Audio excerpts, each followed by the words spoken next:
Shelby Blackstock and his longtime love Marissa Branch have said I do.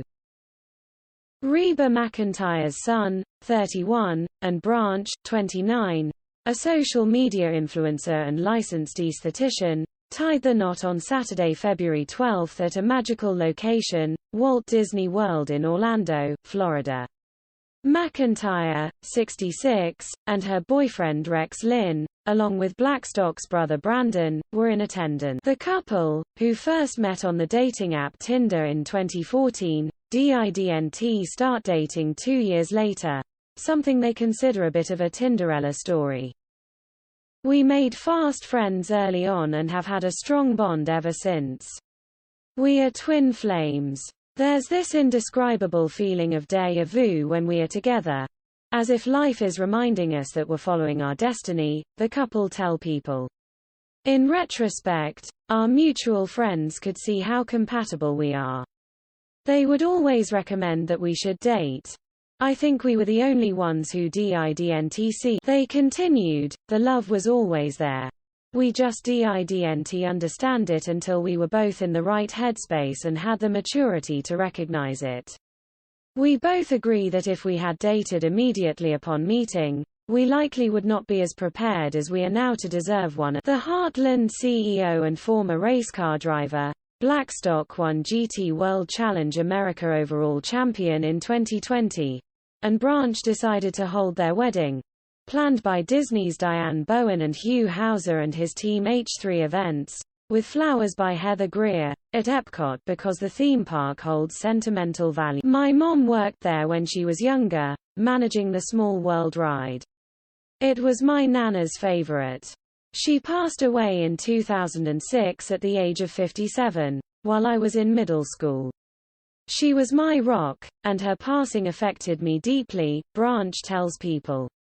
To this day, one of my most cherished photos features the two of us on Small World. Shelby and I first visited Disney World together 6 years ago, the first time I had been back since my grandmother passed. We rode Small World in her memory. The park itself also eventually became the site for many of the couple's most memorable milestones.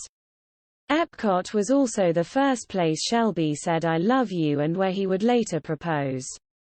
Some of our happiest times together have happened at Epcot, so celebrating our nuptials there just made sense.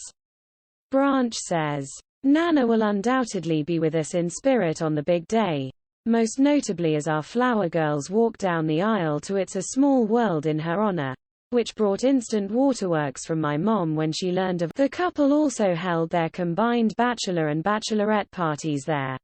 When it came to the ceremony, Blackstock and Branch say that despite the current state of COVID, they are still fortunate to have avoided most of the nightmares other couples have faced while getting married during the pandemic. In the process, the pair adopted a life waits for no one approach.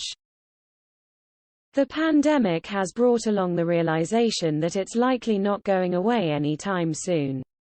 We lost both of Shelby's grandmothers in 2020 and it made us realize how precious life is. We must adapt and overcome if we are to progress, Branch says. Ahead of the wedding, Branch says she was most excited to walk down the aisle to a song that's fitting in their relationship, Taylor's Old as Time from Beauty and the Beast. Though I've loved the tune long before I ever had any real ideas of marriage, its lyrics perfectly capture what any bride would be feeling, she says.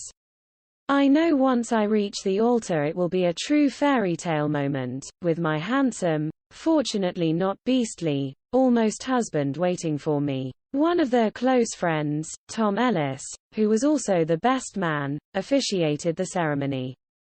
The couple also shared that instead of exchanging their vows publicly, they exchanged more personal thoughts and feelings during their first look. For food and dessert, catered by Disney, the couple enjoyed a 3D projection almond with raspberry buttercream mapping cake featuring scenes of a flying Tinkerbell and nods to our favorite princess weddings. They also had Mickey and Minnie Mouse macaroons and Be Our Guest's grey stuff, also inspired by Beauty and the Beast. I mean, if Lumiere recommends it, it must be worth trying, right? For her big day, Branch wore a dress by Gallia Le Havre, found at Dress Theory Nashville, and a reception dress by Balmain, with shoes by Christian Louboutin. Meanwhile, the groom wore a suit by Oak Hall.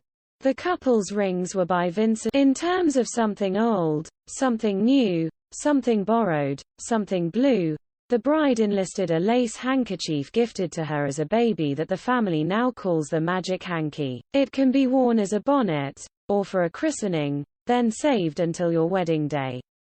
With a simple clip of the stitch, poof, it's something old and something new. I can't wait to walk down the aisle with something that's been with me since the day I came into this world. I will also be donning some beautiful jewelry from my mother and mother-in-law to be as my something borrowed, something blue. For now, the couple will hold off on any honeymoon plans to see how COVID restrictions pan out in the coming months, but definitely plan on somewhere warm. In the meantime, they'll keep dating each other. It's the most important thing to remember, Branch said. Never forget the little things that make one another happy. It could be as simple as taking out the trash, remembering how your partner takes their tea, coffee in the morning, or it could be as complex as planning a surprise date night. Shelby surprised me with a cool helicopter trip over Nashville once. Effort and communication is everything.